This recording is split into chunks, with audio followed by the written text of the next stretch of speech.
Hello दोस्तों, where trans नमस्कार।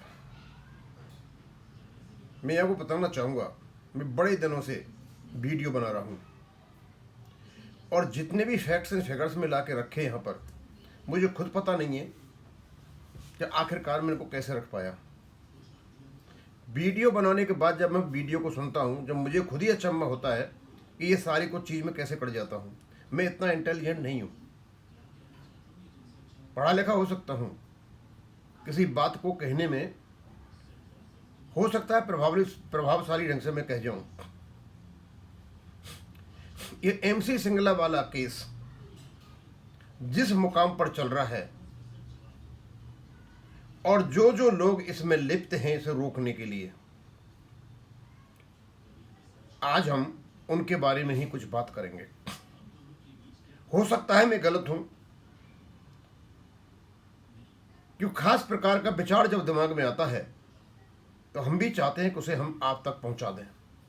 हार तो हमको माननी नहीं है, मैं तो नहीं मानूंगा। और जो लोग इसमें आहुति दे रहे हैं अपनी, चाहे हमारे दुश्मन हैं और चाहे हमारे मित्र हैं, वो सब प्रशंसा के पात्र हैं। दोस्तों, आपने देखा होगा, ईश्वर आपने नहीं देखा, मैंने नहीं देखा, महसूस तो किया होगा। और लोग ऐसे ही कहते हैं, जब डॉक्टर इलाज करता है, सर्जरी करता है, तो हर लोग उसको भगवान का रूप देते हैं कि डॉक्टर भगवान होता है। और जब न्याय के मंदिर में बैठ करके पंच परमेश्वर की जो कहानी सुनाई जाती है, पंचायतों में सुनाई जाती है, न्याय के मंदिर में सुप्रीम कोर्ट में जो जजेज बैठे हैं वो अपने आप न्यायाधीश जो कहलाते हैं, ये भी कोई भगवान से कम नहीं, क्योंकि इंसान को न्याय चाहिए। इस संसार में रहने के लिए इंसान को यदि जिंदा रहना है तो उसको न्याय चाहिए। न्याय कौन देगा? न्यायाधीश। जिंदगी कौन बचाएगा? डॉक्टर। मेरा यह मानना है कि ईश्वर ने दो शक्तियां इस पृथ्वी पर पैदा की हैं, या हम ये कहें कि ईश्वर ने स्वयं अपने को इन दो शक्तियों के रूप में, आदमी के रूप में आया हुआ है। आपको चाहे कुछ भी नहीं हो, इन दो चीजों के बिना नहीं रह सकते हो। जहां भी आप रहते हो समाज में, हरदम न्याय की जरूरत है। और बीमार हो जाओ तो डॉक्टर की जरूरत है। आपकी जिंदगी डॉक्टर बचाता है। और जिंदगी रहने का तरीका और जिंदगी का रहने का जो आश्वासन मिलता है, आपको कॉन्फिडेंस मिलता है, वो आपको न्याय से मिलता है। आज हम डॉक्टर और न्याय में, दोनों में एक फर्क देखेंगे। और यदि इनमें से जो कोई भी व्यक्ति अपने कर्तव्य में पूरा करने में फेल होता है, तो ये मेरे अनुसार इसका क्या होता होगा। डॉक्टर सुबह से लेकर शाम तक संपूर्ण समर्पण के साथ जिंदगी को बचा रहे हैं, लेकिन इसमें भी कुछ ऐसे लोग होते हैं जो मानवों के अंग बेचते हुए पाए गए हैं और अपनी ड्यूटी में लापरवाही पड़ते हैं। और जब अंग बेचते पकड़े जाते हैं तो उनको आईपीसी में सजा हो जाती है, यानी इसी पृथ्वी पर यहां सजा मिल जाती है। और सजा मिलने के बाद जो कुछ उनकी निंदा होती है, सामाजिक होती हो या उनको जो मानसिक पीड़ा होती है, वो आप समझ सकते हो क्या होता है। लेकिन डॉक्टर से भी बड़ा एरिया न्याय का है। और इस न्याय को करने के लिए गांव की पंचायत से लेकर के, सिविल कोर्ट से लेकर के, हाई कोर्ट से लेकर के, सुप्रीम कोर्ट से लेकर के, जितने भी न्याय व्यवस्था बैठी है, ये सब इसमें आते हैं।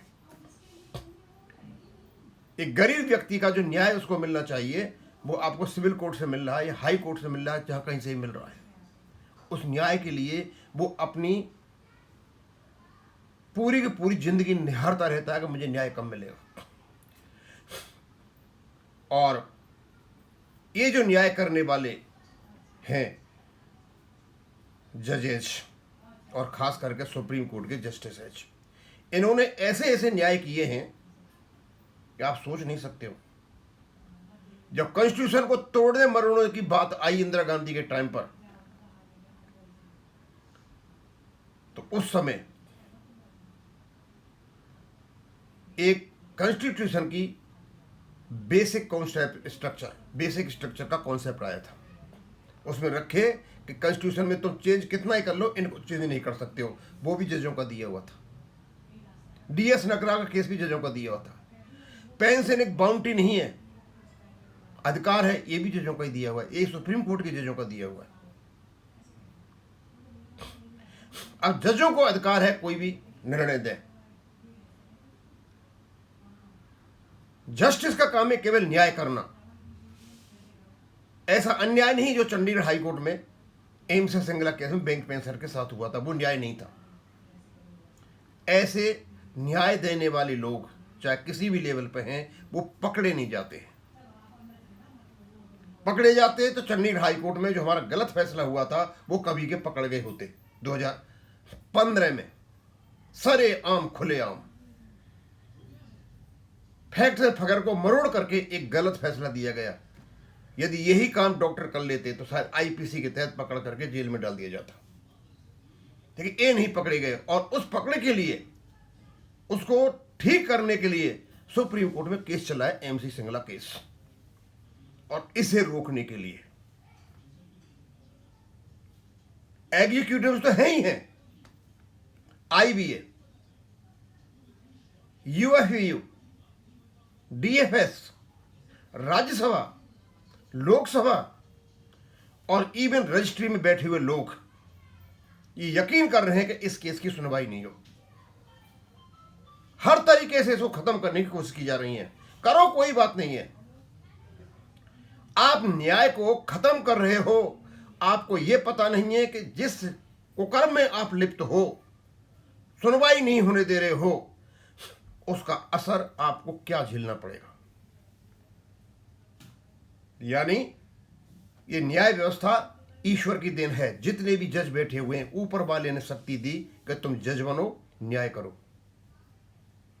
कोई ये सोचे कि मैं अपनी योग्यता से आया हूं तो झूठ है ये।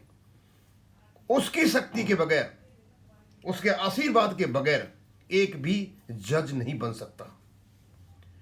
और ऊपर वाले की सिर्फ यही ख्वाहिश है कि मैं तुम्हें शक्ति दे रहा हूं, तुम जज बनो और तुम न्याय करना, चाहे कुछ भी हो जाए। जुडिशियल रजिस्ट्रार भी बैठा हुआ है। न्याय नहीं करोगे तो ईश्वर की शक्ति के आगे एक और चीज है, और वो है समूल नष्ट, समूल सर्वनाश। अब समूल सर्वनाश ये नहीं होता कि आदमी भौतिक रूप में खत्म हो जाए। हर व्यक्ति मोक्ष प्राप्ति के लिए लड़ रहा है। हर धर्म में मोक्ष प्राप्ति है। वो चाहता है कि हमारे जो कर्म हैं, हम जो कुछ भी करते हैं, अच्छे करते हैं, बुरे करते हैं, उनसे मुक्ति मिले। और इन लोगों को, चाहे डॉक्टर हो और चाहे न्यायाधीश हो, ईश्वर ने एक शक्ति दिया कि तुम कर्म करो, तुम्हें मुक्ति मिलेगी। और इस अवसर को यदि ये चूकते हैं तो स्वाभाविक सी बात है, बाद में नरक ही मिलता है। समूल नष्ट हो जाते हैं आदमी। ईश्वरीय सजा होती है, यानी समूल नष्ट। और ईश्वरीय सजा आप देख चुके हो, वो इतना चढ़ाता है, उसके बाद समूल नष्ट कर देता है। मुझे तो शायद यही लगता है। कुछ पॉलिटिकल पार्टीज के मैं नाम नहीं लूंगा, आप देख सकते हो नेताओं को, शायद वो इतने चढ़ाए और वो समूल नष्ट की ओर है। किसी को अधिकार नहीं है किसी से कुछ भी छीनने का। ये ईश्वरीय व्यवस्था है। इस व्यवस्था को हमें मानना पड़ेगा। भाई क्या कर लोगे तो कितना इसको आगे ले जाओगे? मत सुनवाई कराओ। हमारे 3 लाख पेंशनर तो जा चुके हैं, और भी चले जाएंगे, कोई बात नहीं है, क्या फर्क पड़ रहा है। लेकिन जो इसमें लिप्त हैं उनका समूल नाश निश्चित है, कोई रोक नहीं सकता। क्या कोई भी है इसमें, ये तो निश्चित है कि इसमें है, इस केस को रोकने में है। एक न्याय अधिकारी जस्टिस विक्रमनाथ जी इस केस को सुलझाने की चेष्टा करते हैं और उनको रोका जाता है। वो भी इंसान है, जबरदस्ती तो कर नहीं सकते, लेकिन नीयत बिल्कुल साफ है, सुथरी है उनकी कि न्याय करना है। इस न्याय को रोकने के लिए जो लोग हैं और न्याय व्यवस्था में जो विघ्न बाधा डालते हैं, चाहे किसी भी लेवल पर, चाहे कितना बड़ा आदमी है, आदमी तो आदमी है, ये जो पावर है हमेशा नहीं रहती। शरीर सबका एक जैसा होता है, कष्ट सबको झेलने पड़ते हैं। मुझे नहीं लगता कि कोई इस न्याय व्यवस्था को रोकेगा और उसकी कहीं उन्नति होगी। उन्नति ये नहीं होती है कि बस कितना पैसा है, कितना मकान है, कि आप, ये उन्नति नहीं है। उन्नति एक ही होती है और वो होती है आपकी स्पिरिचुअल प्रमोशन, डिवाइन प्रमोशन। उसी के अधिकार से, उसी के आशीर्वाद से ये जो डॉक्टर और न्यायाधीश होते हैं, उसी से वही बनाता है ऊपर वाला।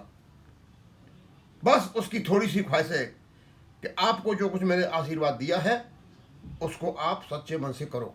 नहीं करोगे तो उसके परिणाम आपको भेजने पड़ेंगे, आपके प्रारब्ध में आपके साथ जाएंगे। दोस्तों, मैं सारे उन लोगों को बताना चाहता हूँ, मत रोको आराम से, कोई बात नहीं है।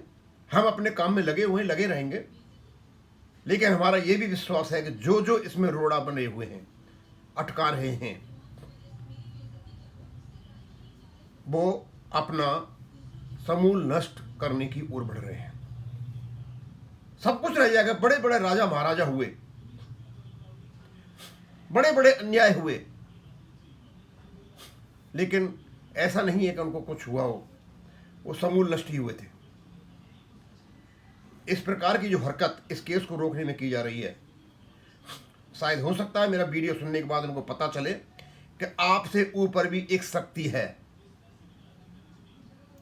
और वो शक्ति हमको हिम्मत दे रही है, आशीर्वाद दे रही है कि हम आपको छोड़े नहीं।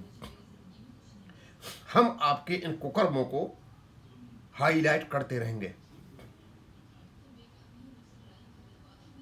दोस्तों, यहीं खत्म करूंगा। थैंक यू, धन्यवाद।